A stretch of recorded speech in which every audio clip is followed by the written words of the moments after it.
jangan mau terprovokasi, apalagi provokator ini membawa isu sara. Ada yang menyulut-nyulut emosi masyarakat Melayu, jangan, itu namanya isu sara.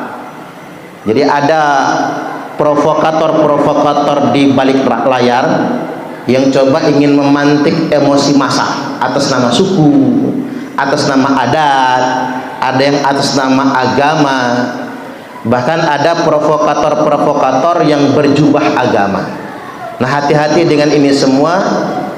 Provokator itu hanya memancing di air keruh, hanya memantik api, selebihnya mereka tidak bertanggung jawab sama sekali.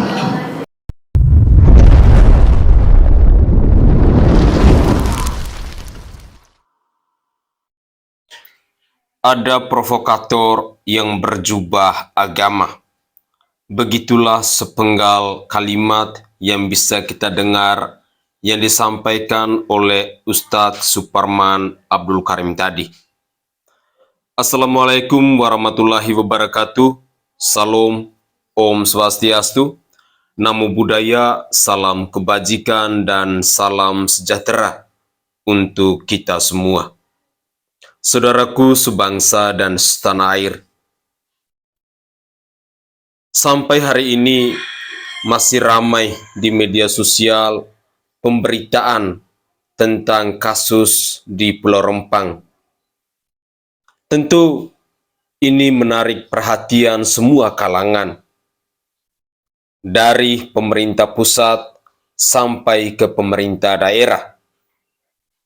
Namun, dalam muatan video saya kali ini, saya ingin menyajikan secara lebih terperinci apa yang disampaikan oleh Ustadz Suparman Abdul Karim ini, bahwa kasus Rempang ini ada provokator-provokator yang berjubah agama, yang ikut terlibat, yang ikut memprovokasi, sehingga kegaduhan di Rempang ini pun sampai saat ini belum diselesaikan. Ada apa sebenarnya?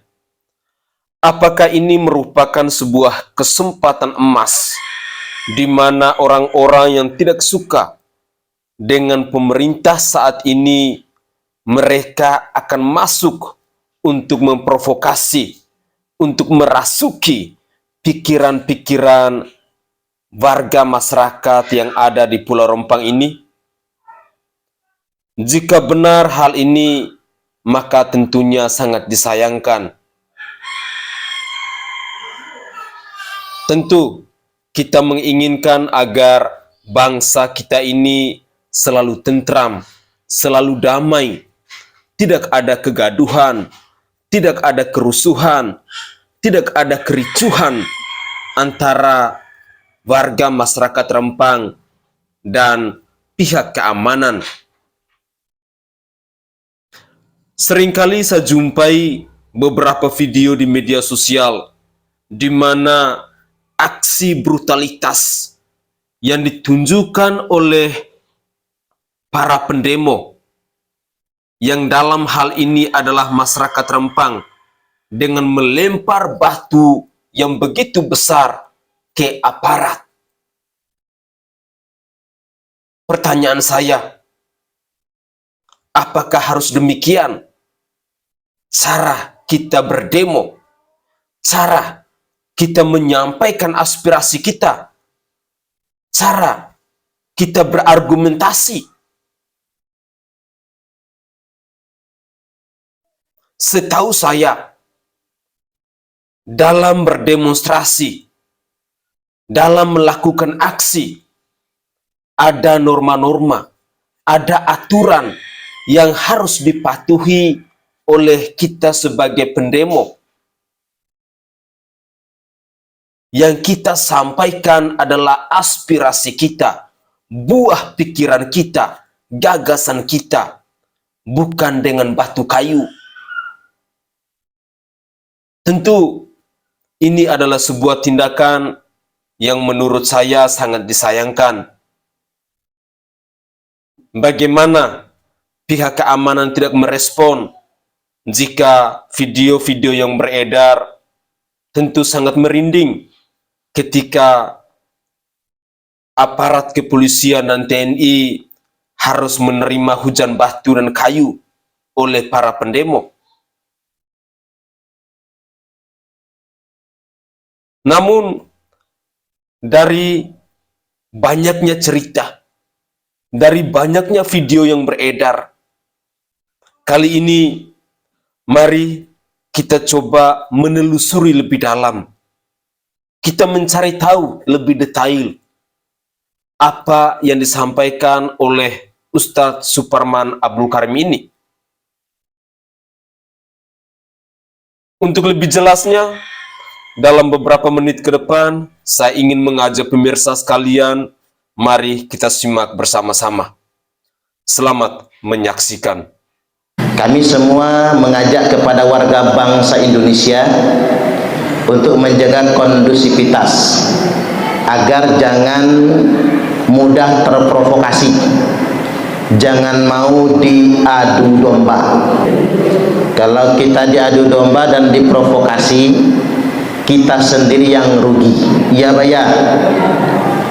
Terhadap fenomena yang sedang terjadi di Rempang atau Kepulauan Rempang, Kepulauan Riau atau Batam, kita semua berharap dan mendoakan agar masalah tersebut segera terselesaikan. Allahumma amin. Jangan mau terprovokasi, apalagi provokator ini membawa isu sara. Ada yang menyulut-nyulut emosi masyarakat Melayu, jangan. Itu namanya isu sara.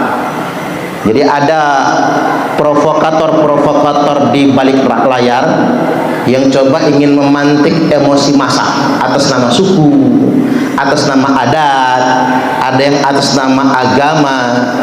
Bahkan ada provokator-provokator yang berjubah agama.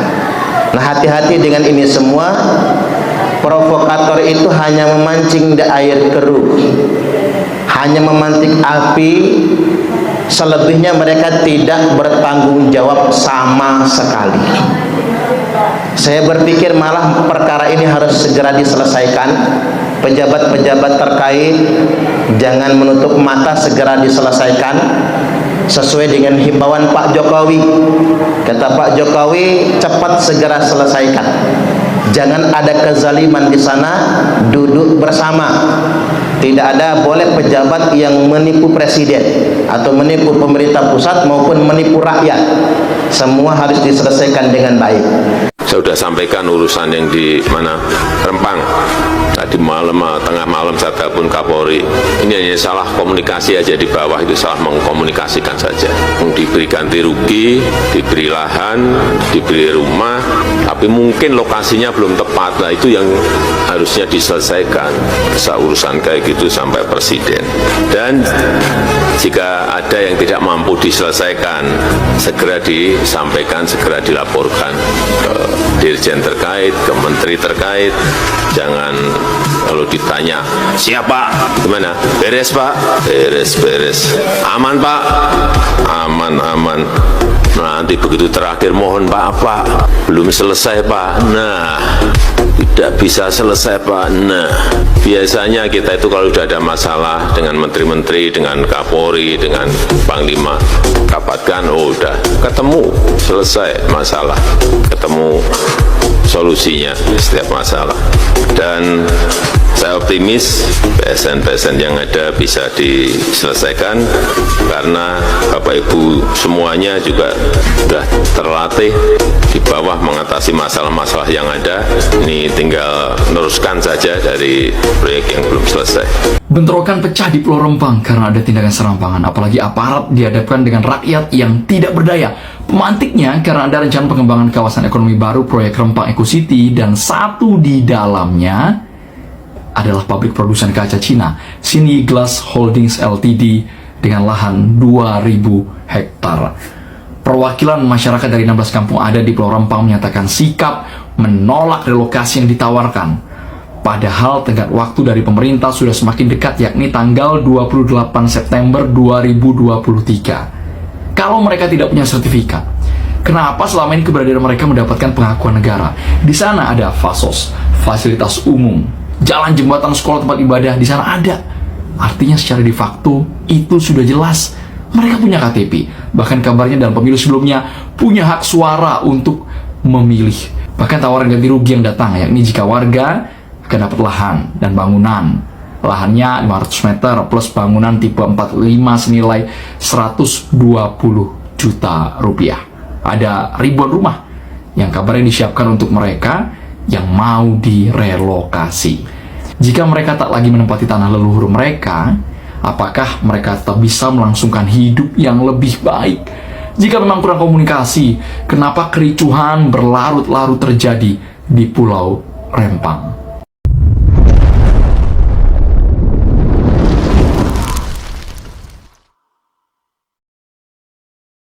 Saudaraku sebangsa dan setanah air, poin penting yang mau kita bicarakan pada kesempatan ini terkait siapakah tokoh-tokoh yang berjubah agama yang ikut memprovokasi kasus di Rempang ini. Dari beberapa video yang saya kumpulkan, saya ada menemukan beberapa video yang menurut saya ketika para kiai, para ustadz, bahkan habib sekalipun mereka ikut berbicara tentang kasus Rempang ini. Apakah yang disampaikan oleh para kiai maupun habib ini merupakan sebuah provokasi kepada masyarakat Rempang?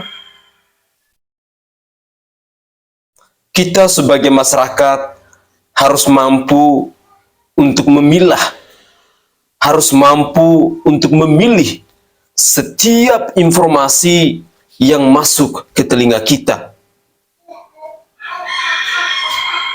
Jangan mudah kita terpercaya. Jangan mudah kita diprovokasi. Gunakanlah hati nurani kita. Gunakanlah akal sehat kita untuk mencermati setiap informasi, setiap isu. Hal ini sangat penting. Jangan kita mau diadu domba dengan kepentingan-kepentingan perorangan, kepentingan-kepentingan politik, dan apalagi sebentar di tahun 2024 ini kita akan menyongsong tahun pemilu. Tahun pemilu ini adalah sebuah tahun yang menurut saya sangat panas. Setiap kesempatan, setiap momentum pasti akan dimanfaatkan oleh kelompok atau orang tertentu. Dan tujuan mereka cuma satu. Mereka akan menunjukkan kemampuan mereka. Mereka akan menunjukkan simpatik mereka kepada rakyat, agar rakyat pun bersimpati kepada mereka. Sehingga momen ini adalah momen yang sangat krusial. Momen yang begitu benar-benar dimanfaatkan oleh tokoh-tokoh tertentu. Saya secara pribadi tidak bisa menjudge bahwa apa yang dikatakan oleh ulama, apa yang dikatakan oleh kiai, apa yang dikatakan oleh habib, maupun apa yang dikatakan oleh tokoh-tokoh penting di bangsa ini merupakan sebuah ajakan provokasi. Tetapi kembali lagi ke hati kita masing-masing. Bagaimana caranya kita mau menganalisa setiap informasi, kita mau memilah dan memilih setiap informasi. Apakah ini produktif atau tidak? Apakah informasi ini akurat atau tidak? Makanya seringkali selalu saya ingatkan dan selalu saya himbau bahwa mari kita lebih kritis, kita lebih cerdas dalam memilah dan memilih setiap informasi yang masuk ke telinga kita.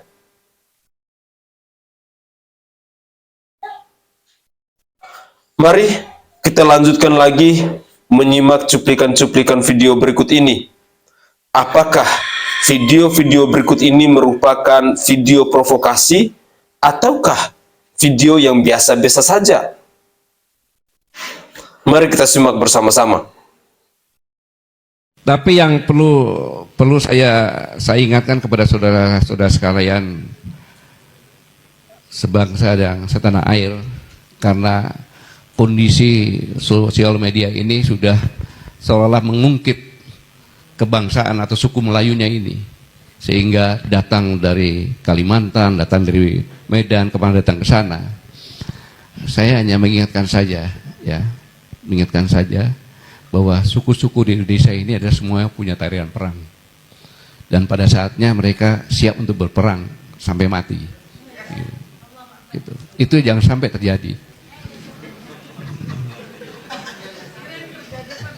Ya, karena kunyatakan perang para bangsa manapun yang membawa sengsara negeri ini, dan bila laut yang mendatangkan para perampas itu ke Nangro, maka laut pula yang akan kujadikan kuburan mereka. Bayangkan, ini disampaikan oleh seorang pejuang yang kata-katanya ini dia buktikan ketika kapal Portugis datang, dihabisin semuanya tanpa sisa. Kemudian kapal Belanda datang yang dipimpin oleh kakak adik Cornelis de Houtman dan Frederik de Houtman. Dia bunuh dengan rencongnya sendiri. Dia adalah seorang kepala barisan pengawal istana, panglima rahasia seperti Mossad, panglima protokol pemerintah dari Sultan Saidil Mukamil Alauddin Riyad Esa Shah IV. Dialah yang membentuk pasukan Inung Bale. Malahayati, orang Melayu Aceh. Seorang Malahayati yang akhirnya dia dianugerahkan Laksamana Malahayati. Ini contoh seorang perempuan janda bisa melakukan seperti ini, apalagi laki-lakinya. Jadi jangan menganggap suku Melayu itu kaleng-kaleng. Dan dia adalah cucu buyutnya dari pendiri kerajaan di Aceh.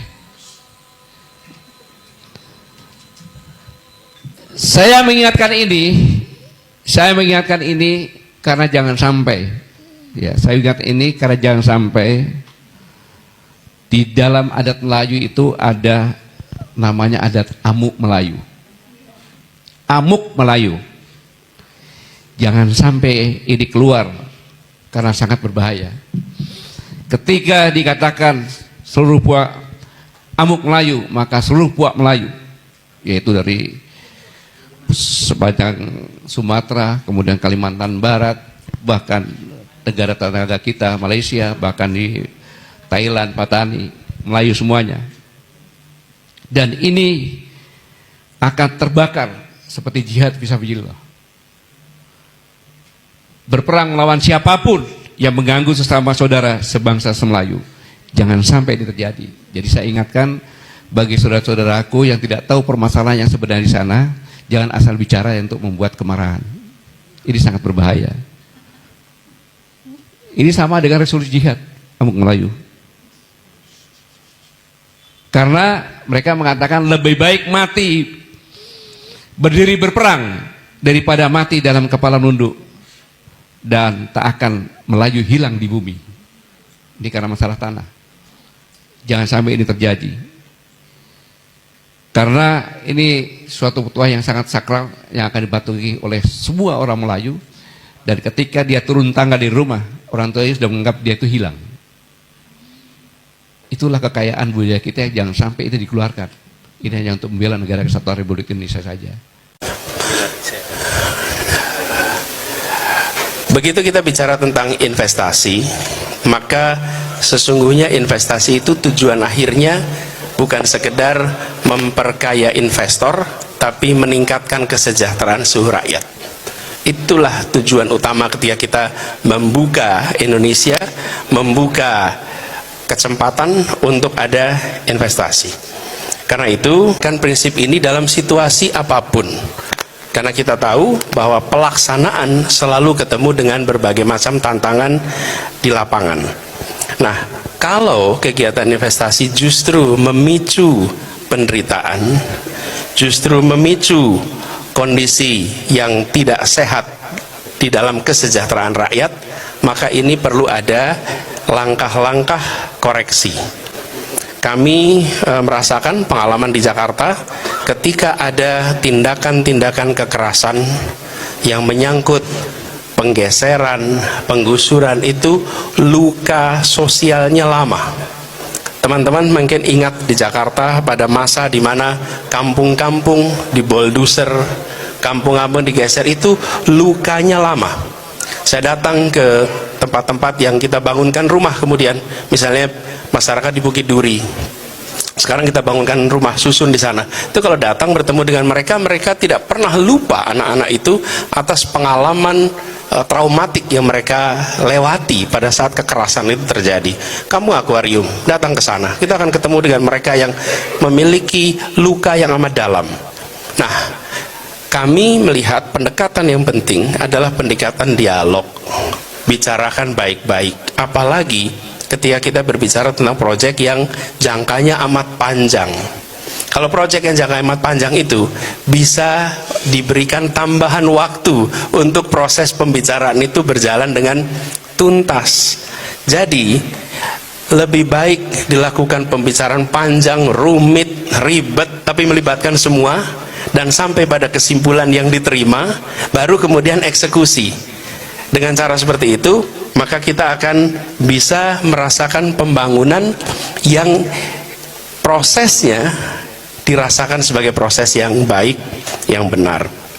Jadi saya mengajak kepada semua pihak untuk menahan diri pada saat ini, dan bila kita yakin bahwa pendekatan mengandalkan keadilan itu dijalankan dengan benar, dan kami yakin itu, maka ketenangan, keteduhan akan hadir. Jadi kami melihat penting sekali untuk mengedepankan proses yang damai, proses yang melibatkan semua, dan beri waktu ekstra sehingga proses dialog itu berjalan dengan baik. Kami melakukan banyak sekali pengalaman di Jakarta ketika kita harus berdialog dengan warga, itu panjang prosesnya melalui fasilitasi yang tidak sebentar, tapi begitu tercapai kesepakatan, jalan ke depannya itu mudah sekali karena semua merasakan manfaatnya. Gitu ya jawaban saya. Terima kasih. Viral di media sosial video pernyataan Ustaz Abdul Somad atau UAS yang menyikapi persoalan sengketa lahan antara investor dan warga di Pulau Rempang, Batam. Video tersebut salah satunya diunggah oleh akun Stef3n_pek3l dengan menulis status, tanggapan UAS tentang polemik Rempang, mereka itu bukan pengedar narkoba, mereka itu bukan koruptor, mereka hanya membela tanah mereka. Dan siapa yang mati membela hartanya, membela rumahnya, membela harga dirinya, maka matinya mati syahid. Berikut unggahan videonya. Kalau menolong seekor anjing aja ada pahalanya, apalagi menolong saudara di Pulau Rempang. Maka pengacara, kalian punya ilmu, berangkat kalian sekarang. Untuk apa? Menolong yang sekarang sedang kena tangkap di sana itu, supaya dilepaskan dia. Mereka itu bukan pengedar narkoba, mereka itu bukan koruptor, mereka itu adalah orang yang membela tanahnya, rumahnya. Macam mana kalau rumah kita diambil orang? Macam mana kalau tempat pencarian hidup, cari makan kita dirampas orang? Man mata duna malihi fahuwa syahid.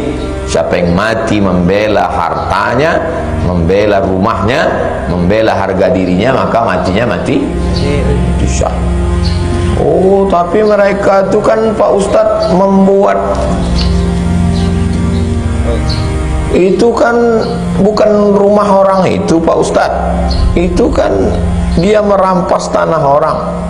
Makanya kalau tak tahu jangan bercakap. Sebentar ya, aku bacakan dulu.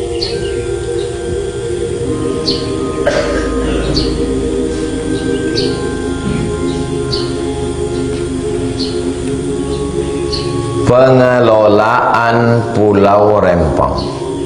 1. Prosedur A, B, C. Perkampungan tua yang terdapat di Pulau Rempang dan pulau-pulau lainnya yang termasuk dalam nota kesepakatan harus tetap dipertahankan sehingga tidak termasuk dalam wilayah pengembangan kawasan. Jelas? Masuk apa tak masuk? Tak masuk. Ini tertulis jelas. Kapan ini dibuat? Ini dibuat pada 26 Agustus 2004. Di utas yang sama akun Stef3n_pek3l kembali mengunggah video bagian kedua dengan menulis status, part 2, UAS juga jelaskan status kampung-kampung tua di Pulau Rempang.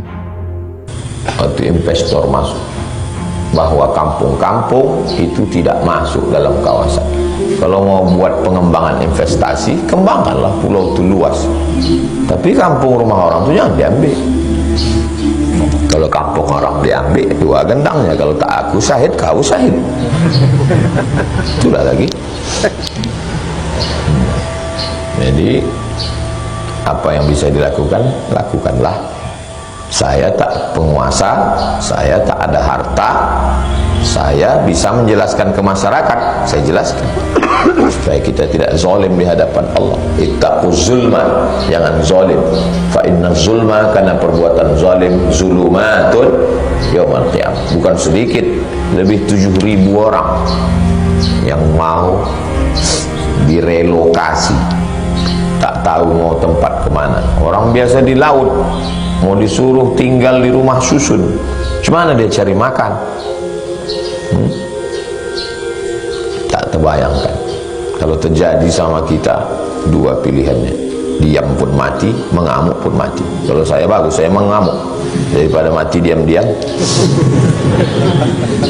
Kita sudah kirim advokat karena Kiai Haji Abdul Somad UAS, Ustadz Abdul Somad, beliau bersuara membela warga Rempang yang ditahan. Kemudian beliau bikin dapur umum. Sudah, tujuan dapur umum apa? Ada orang yang demo menuntut kepada pemerintah jangan diusir. Mereka lagi nggak masak, mereka nggak punya minuman, diberi makan dan minuman dari dapur. Nah sekarang yang megang dapurnya ditangkap. Semua yang bagi-bagiin makanan ke masyarakat ditangkap. Ustadz Abdul Somad yang mendanai dipanggil polisi. Tuduhannya apa saudara? Ustadz Abdul Somad melakukan pelanggaran pidana karena membantu orang yang sedang melakukan kejahatan. Jadi masyarakat yang lagi membela tanahnya tidak penjara. Kalau negara sudah menganggap rakyatnya sebagai penjahat, saudara, berarti negara tersebut dipimpin oleh orang-orang bermasalah. Nah ini nggak boleh dibiarkan. Ini menurut saya sudah provokasi tanpa menjelaskan tentang detail asal-usul peristiwa yang terjadi di Rempang Batam. Memojokkan pemerintah seolah-olah dengan framing membenturkan pemerintah dengan rakyat. Provokasi terhadap publik untuk melawan pemerintah. Saya kira clear bahwa aksi unjuk rasa, demonstrasi apapun itu diperbolehkan di negara Pancasila ini, apapun. Yang penting bahwa aksi itu berjalan dengan baik. Tetapi kalau aksinya kemudian anarkis, berujung kepada perbuatan-perbuatan pidana yang tidak dibenarkan di negara hukum ini, ya itu harus diproses. harus dikenai tindakan siapapun yang menjadi provokator di aksi itu dan siapapun yang terlibat ikut di dalam aksi itu. Walaupun aksinya positif sekalipun, misalkan aksi yang dilakukan untuk mendukung pemerintah, misalkan mendukung tegaknya NKRI, mendukung Pancasila, tetapi kemudian di dalam aksi itu ada ulah tindakan-tindakan yang anarkis, merusak kepentingan umum, melawan aparat yang sedang bertugas, maka ia pun tetap harus ditangkap dan dikenai sanksi, termasuk orang-orang yang terlibat membantu menyediakan amunisi, menyediakan konsumsi dan lain sebagainya pada aksi itu harus diperiksa. Maksudnya apa? Aksinya benar, ingin mendukung pemerintah, tapi dilakukan dengan cara-cara yang tidak benar. Sama juga dengan jargon aksi membela Islam, tapi perilaku para yang aksi demonstrannya kemudian bertentangan dengan prinsip-prinsip akhlakul karimah dalam Islam juga tidak bisa dibenarkan. Aksi yang baik juga harus diiringi dengan sikap-sikap yang baik. Tapi kalau aksinya diiringi dengan tindakan-tindakan yang anarkis, ngantemi aparat, melempari aparat, ya tentu tidak bisa dibenarkan dan itu harus ditindak dalam proses kasus hukum tersendiri. Lepas dari polemik yang terjadi, masalah yang terjadi di Rempang itu. Itu loh. Anda memang mungkin sedang membela hak-hak rakyat Rempang. Seandainya ini benar, itu pun harus dilakukan dengan cara yang baik. Dan cara yang tidak baik, cara-cara anarkis tetap adalah kasus pelanggaran hukum tersendiri, apapun alasannya, apapun aksinya. Jadi jangan-jangan tiba-tiba kemudian memojokkan pemerintah aparat yang menindak oknum-oknum yang anarkis ini dikatakan sebagai pemerintah yang jahat, yang zalim, yang memusuhi rakyat. Jangan begitu. Nggak benar caranya. Saya tidak akan mengomentari kasusnya. Saya tidak mengomentari proyek di sana karena saya bukan orang sana dan nggak ngerti apa-apa. Cuman yang hendak saya sampaikan pada kesempatan kali ini, kita jangan mudah terprovokasi oleh informasi yang tidak jelas. Kalau saya dengar menyimak pidatonya Pak Presiden, sebetulnya di sana itu bukan penggusuran. Tak ulang ya, di sana itu bukan penggusuran, tapi aslinya relokasi, pemindahan tempat saja. Dan setiap kakak akan mendapatkan tanah 500 meter dan satu unit rumah tipe 45. Jadi dapat rumah, dapat tanah 500 meter. Kalau Rempang Eco City itu berhasil, maka dia akan menjadi kota yang luar biasa. Masyarakat di sana akan sejahtera nantinya. Cuman ada oknum-oknum tertentu, bahkan melibatkan pihak luar negeri yang nggak ingin Indonesia maju. Makanya warganya ditakut-takuti. Akhirnya terjadi persoalan seperti yang terjadi sekarang ini. Nah, itulah bahayanya adu domba. Apalagi adu domba yang mengatasnamakan agama. Allah Subhanahu wa taala telah berfirman, A'udzubillahi minasyaitonir rajim, wala tuti' kulla hallafim mahin. Jangan sekali-kali ikut-ikutan. Jangan mau jadi pengikut. Kalau kata orang sekarang, jangan jadi followers. Kulla hallafim mahin. Orang-orang yang gampang sekali bersumpah atas nama Allah, atas nama Tuhan, atas nama agama, dan kerjanya menyebarkan celaan, menyebarkan ujaran kebencian. Hammazim masya'im binamim. Hammaz itu menyebarkan ujaran kebencian. Masya itu kalau bahasa kitanya begini, kesana kemari, wara wiri. Kalau bahasa kerennya viral, memviralkan ujaran kebencian. Nah, ada provokator-provokator yang menggunakan isu Rempang untuk mencaci pemerintah, untuk buruk-buruk sangka kepada pemerintah yang sah, untuk membenci negaranya sendiri. Binamim yang ujung-ujungnya apa? Ngadu domba. Itu bahayanya adu domba. Ujung-ujungnya bikin chaos, ujung-ujungnya bikin rusuh. kalau rusuh kita sendiri yang rugi. Oke guys, dalam beberapa menit tadi kita sudah menyimak bersama-sama dan kita sudah mendengarkan bersama-sama bagaimana penjelasan-penjelasan yang disampaikan oleh tokoh-tokoh penting di bangsa ini, baik itu yang disampaikan oleh Ustadz Suparman Abdul Karim, maupun tadi kita mendengar ada datangnya dari Ustadz Abdul Somad.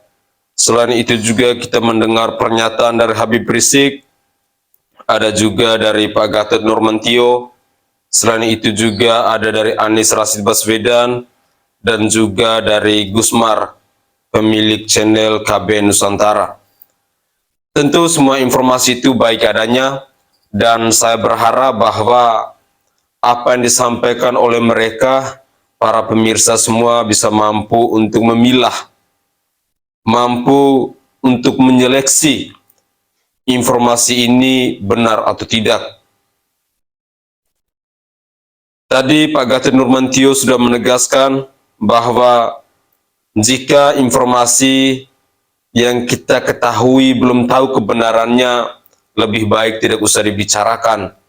Tentu ini ada baiknya, karena kita melihat situasi akhir-akhir ini, banyak sekali informasi-informasi di media sosial yang berseliweran, yang sifatnya mengadu domba, yang sifatnya saling hujat-menghujat, yang sifatnya provokasi. Semoga kita rakyat Indonesia bisa mampu untuk memilahnya.